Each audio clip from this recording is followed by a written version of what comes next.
What's going on, guys? This is Flo the Vegan for my second video. We've recorded this like so many different times, so we're just gonna keep this and we're not editing this. All right, so this is the intro. So this is I'm not even gonna do a good intro for this guy. His name is Impulse. You can find him on TikTok. We both have been doing vegan debates for a long time, and we care about this topic, so we're gonna talk about this. So you can take it away and tell them a little bit about yourself and why you got into this. And yeah. So, what's up, guys? It's your boy Impulse. Everybody knows that's typically my intro, but I got into veganism from a personal friend, mutual friend of ours, named Ruxter. You've probably seen him around, probably. shout out Ruxter, bro. Yeah, shout out Ruxter. Put us all on. Yeah, true. He basically pushed me towards veganism, philosophy generally. So yeah, and other than that, interested philosophy generally, dancer as well. So yeah. Yeah, bro. He busts it down. Twerks in the bathroom. No. Yeah, that's true. So, I think we should start. So we met on a podcast. We met podcasting actually, and at the time, I think this is important. At the time, I wasn't really interested in philosophy. No, I was interested in philosophy, and I always have been. But I never understood what it actually was, and you didn't know the label. I didn't know what to be interested in because I didn't know what it meant. Yeah. So we met during a podcast. I think we were talking about subjectivity or objectivity of morality. Yeah. And I think that's the nature right. of morality in a sense. And we got to talking, and I found out they were vegan. You and Ruxter. Yeah, that's right. And what happened was we just connected. Like we were just podcasting for several years, talking about veganism with people, talking about veganism amongst ourselves, and then we met Amdir. And then we kind of formed. Met Amdir through Brandon, actually. Yeah, through Brandon, exactly, on stereo.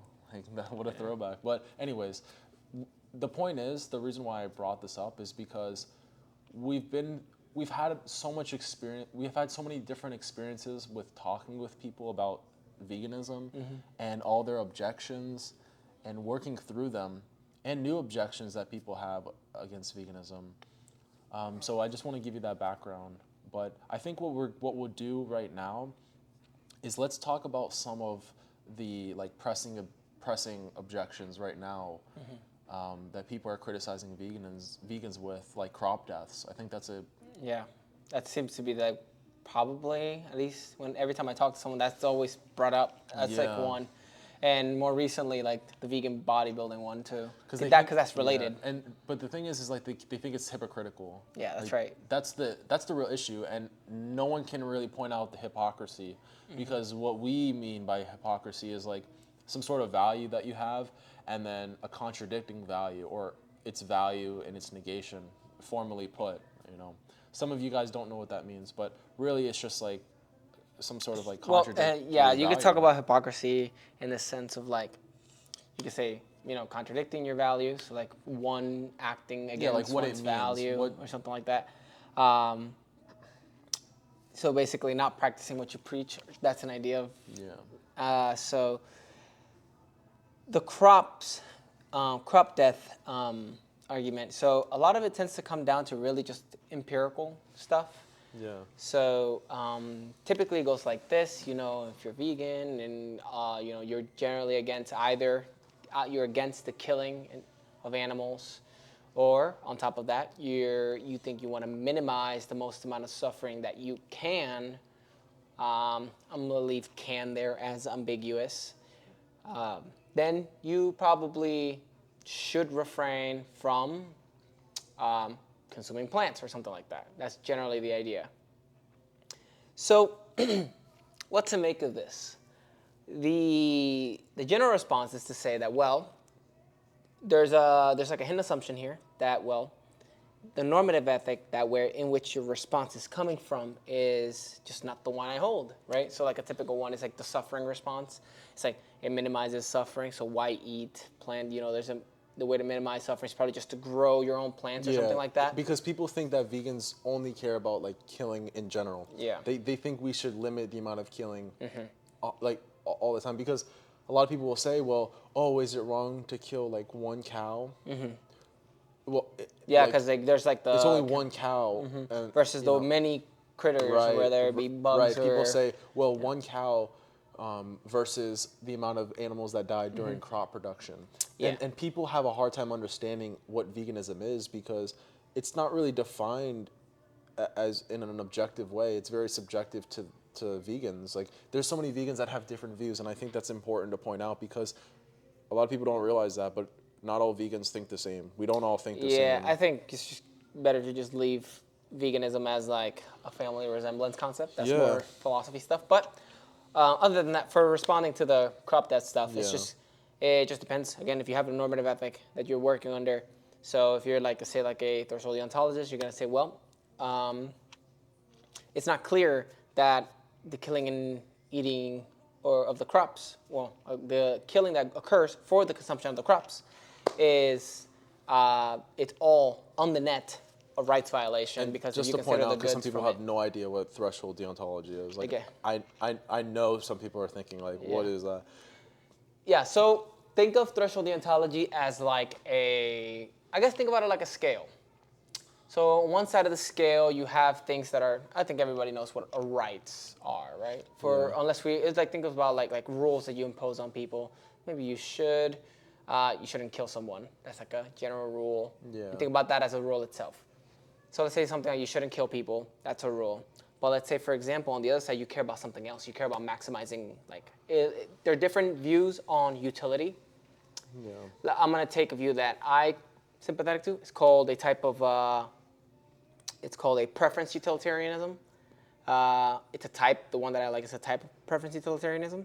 So the point of preference utilitarianism is that the more desires we tend to maximize, like if killing one person to maximize net desire satisfaction, it might just be sufficiently high enough to kill that person so long as we can generate this high It's like utility. It's like you're basing what's right or wrong based on off the of maximizing weight. of desire, It's like you weighing I that don't- out. balance beam, whatever. Yeah. It's fucking So called. think about like. That's So kinda, this that's is an easier yeah. way to like. So this is wrong. So something is wrong. So take any action. An Yeah. action is wrong, if and only if it's if the utility is below a certain threshold. like weight. Yeah, below a certain threshold. And like the weight is going to be like to determine how bad something is, like to determine how bad an action is. That's just going to be like what your preference, right? Yeah, there are different types of. There's like different types of Or your principle. threshold deontology. There's like a scale version. There's like the scale, and there's like I forget exactly how the SCP puts it, but basically there's more than one. Yeah. So the idea, let's say you're a threshold deontologist, you're gonna hold a rule that animals have this right to life, but due to the amount of good that we can do from destroying the crops or growing crops, it generates a net positive good. Then, since it generates this net positive good, it's okay to allow for the death of these animals because there's a net positive good, whether it be using the plants for things like medicine, whether it be using the plants for things like food, whether it be for, And I think people have an issue understanding that because they think vegans are so extreme that in order to be vegan, you have to hold this like extreme view that is like crazy, but you don't have to have a crazy view and still be vegan. Like, there's going to be certain times where it's okay for animals to die. And I think people are more receptive to that, not in the way you deliver it, but in the view, because to just say that it's wrong to kill an animal in every situation is going to be weird because animals die all the time. I mean, look, I bring this up, dude, during debate. Trains kill people. Right, yeah. Right? There's going to be production where humans die during the process of creating a product or transportation or really anything. Yeah. In our healthcare system, medication. So we know that it's not wrong to do these things, even though that humans die. So all we're doing as vegans is pointing out that that's the same thing that's occurring when we're producing like crops, like tofu, wheat, whatever, any type of like crops. Yeah. So And it's weird that people have a hard time understanding that. Yeah, because what they want to say is that, well, okay, fine. Like, these are, so typically the dialectic goes from, okay, fine, these are types of accidental deaths. Like you might like, maybe you like kill a whole bunch of animals for the crops because of like some accident or something like that. But what about intentionally killing animals? Let's take like a boar who like creeps through the fences, gets inside the crops, and starts destroying the crops. Yeah. Is it okay to kill Is it okay to kill it? Yeah. So there's another response that people have. Now again, let me say this from the outset. It depends on how you view normativity. Like if you're a deontologist, if you're a utilitarian, virtue ethicist, care ethicist, that depends on your view on that. Yeah. But let's say generally people have the intuition, at least I think, have the intuition that it would be okay to unalive the boar in that instance. Unalive, like we're on TikTok. Oh, You sorry. can't say Yeah, kill TikTok on TikTok. stuff. Yeah. Bro, TikTok literally bans you. I feel like TikTok's always watching. Yeah. That's how bad you get PTSD from it. Yeah, so... Because you can't say certain words, you'll get banned. Yeah, so it seems like the intuition is to allow for the killing of the boar. So now there's like a response you could do here. You can say, okay, fine, well, we can allow for the killing of the boar, because think about it like this. If you have like a crop, or think about if you have like a group of people who are just going around, just going in and decimating or maybe putting to fire, burning all your crops. Yeah. You could think of the boar as like that. Would it be justified? If you're not on the condition, you're not able to reason with this person. Or boar, like you can't reason with animals. So like, what are you gonna do? What are you gonna do? Let the animal destroy your crops? Destroy your crops, yeah. And you honestly, can't, assuming you can't really like, hey, stop, shoot them. They won't, or shoot the area. It won't stop or go away. Obviously, we're like as a vegan. There's a couple conditions that need to be met. Right. We're gonna as vegans, we're gonna say let's take the most moral action that's readily available, but we're not gonna say that we're just gonna let these animals destroy our crops. Like we're not crazy. You know what I'm saying? So I think that is really shocking for people to hear a vegan say, because we think that there's certain situations where it's okay to like kill an unalive an animal. Yeah, unalive. I know. Sorry, it's the TikTok It's in the me. PTSD. Yeah. TikTok therapy. But yeah, so maybe even some cases in humans, if like a person was probably this is actually controversial. Right, Well, we kill a like not me, but like I don't know. Like, look, if a human came into my house and like was destroying property, I wouldn't necessarily kill the human or kill the person. You wouldn't want to, yeah. I wouldn't want to. I would try to do the most thing possible, but at a certain point, like you can. Yeah, and so it'd be moral. Yeah, so that's like the debate. It depends on you. Again, if you're a deontologist, you say you have the right to protect your property. Then what you're gonna say, what you could say is something like, well, let's say if you have a person who's burning all your crops, right, and you can't reason with them. What do you mean? Let's say they have like a torch and they're just, let's just say they have a flamethrower and just going like that. Like a blowing person? Your crops. Like a person? Yeah, like actually a human person. Just blow torching all your crops. Right, are you gonna let them destroy your crops? You're not gonna intervene? You're not gonna intervene. And let's say you only have two options. You either can kill them, or you just let them rampage. Yeah. It's weird. I have the intuition that it's okay to like pull the trigger on this person. Pull the trigger? Yeah. Unload the clip? Well, pull the trigger as I mean like try to prevent the threat. Yeah, obviously. because obviously we're not gonna look. If there's another alternative way of handling the situation, we're going to handle it like that. Yeah. Right? Yeah. So like think about it similar to the boar. If the boar was going around destroying all the crops. Yeah. Would you be justified? Yeah, assuming the same circumstances or the same consequences in both instances, would it be okay to pull the trigger on the boar? On the boar. Presumably, probably yes. Yeah. Again, that depends on your view. You might say no, it's not okay because it's just property. You can probably just regrow it, but then you're gonna have to apply that for the animal. Right, but we don't even apply that to humans. Yeah, I don't think generally. Again, it's just my intuition. It's like, what, are you going to let people destroy property and then, like, imagine people destroying, like, just blowing up buildings with no... Yeah, there's like an argument you can make for, okay, fine, maybe not necessarily because you don't have the right to protect the property per se. You could say it's that you're destroying someone's, like, livelihood or something like that. Yeah. That, like, property or right to a livelihood or something like that. Yeah. You can say something like that, but how does that work? That depends on you. The point is that people don't understand that we can still be okay with crop dust and still be vegan. Yeah. It's so hard for people to understand that when they already believe that in the human context. Yeah, so rightfully so, like, because these problems have been solved, I think, in the vegan community.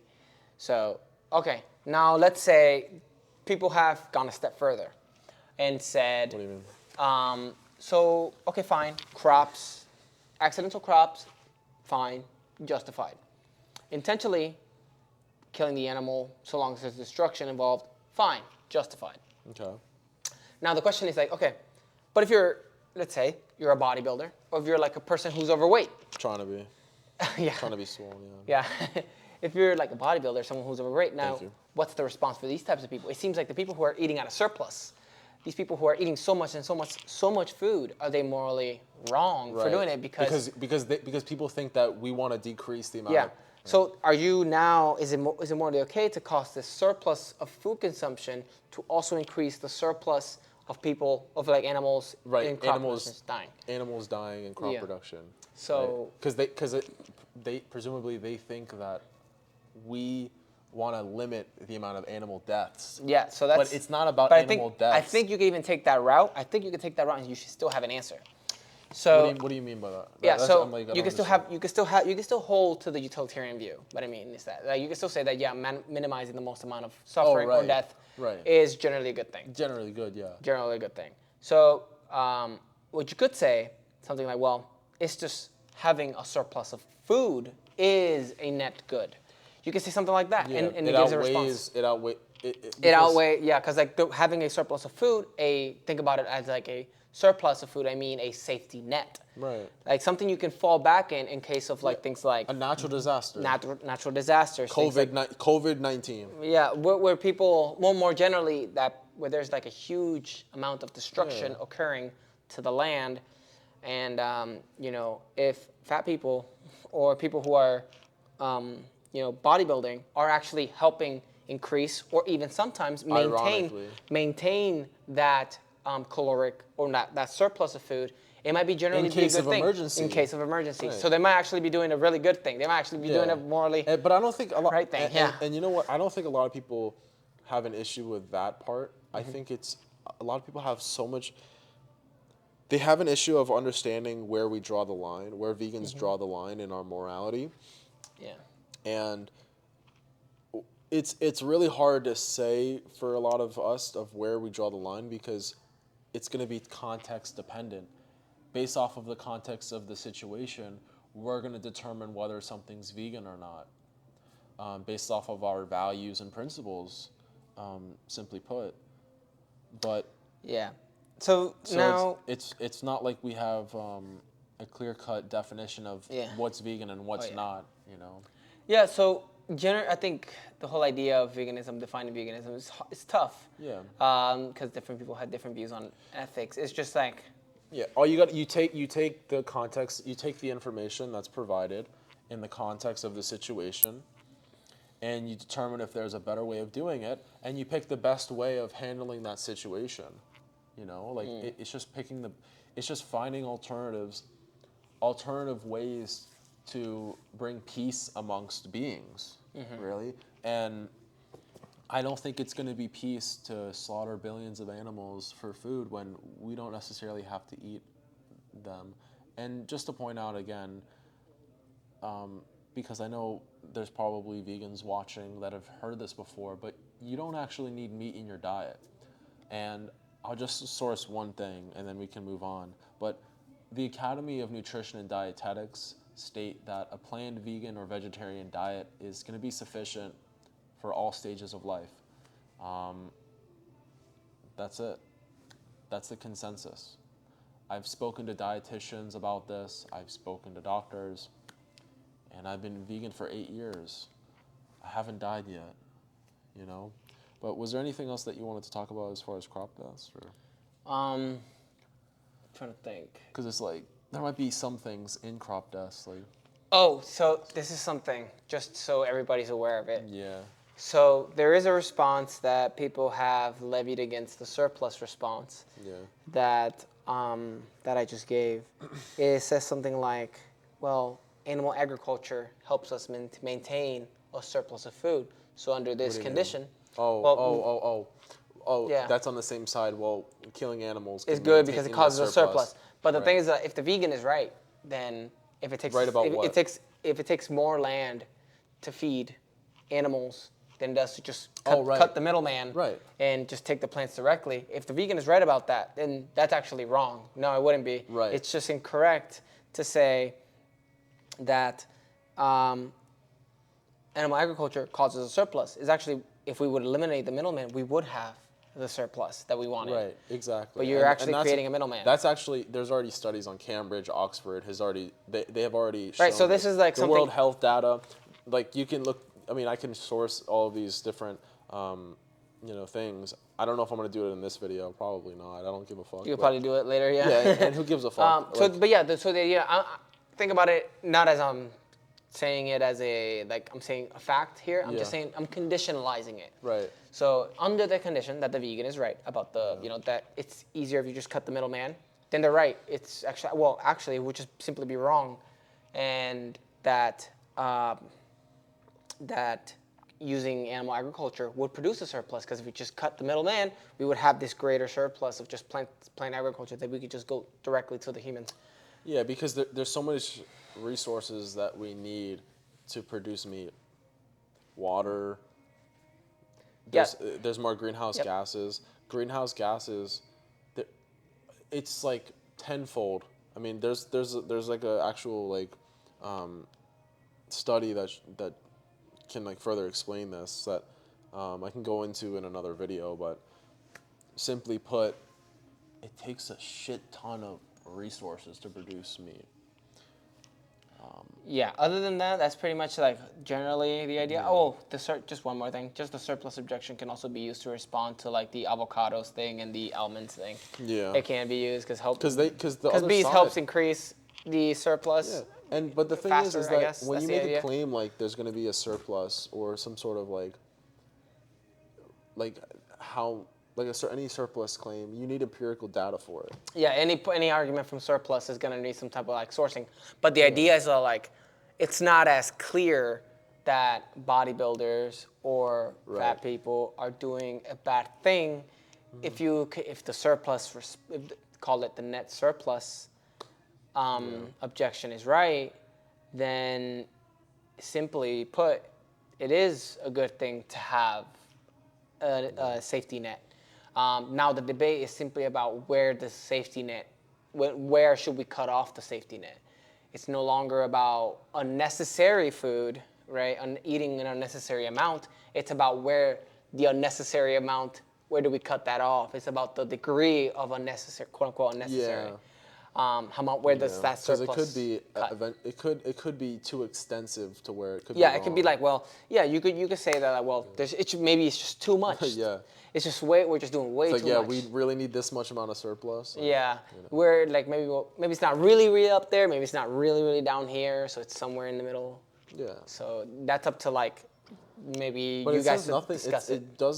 It doesn't defeat the vegan argument. It doesn't even. Yeah, I don't think it does. I think it does. I don't think it even defeats the vegan responses from. It only improves it. I think it bodybuilders. actually points out all the pros that veganism has, because you could use it like require more resources to create a surplus on a meat-based diet than a vegan one. So the vegan could. I think these are all things that vegans already believe. Yeah. So It's adding this to your view, all right, it probably does it better, and you can still be a utilitarian vegan because this response, I haven't heard anybody come up with it, as far as I know.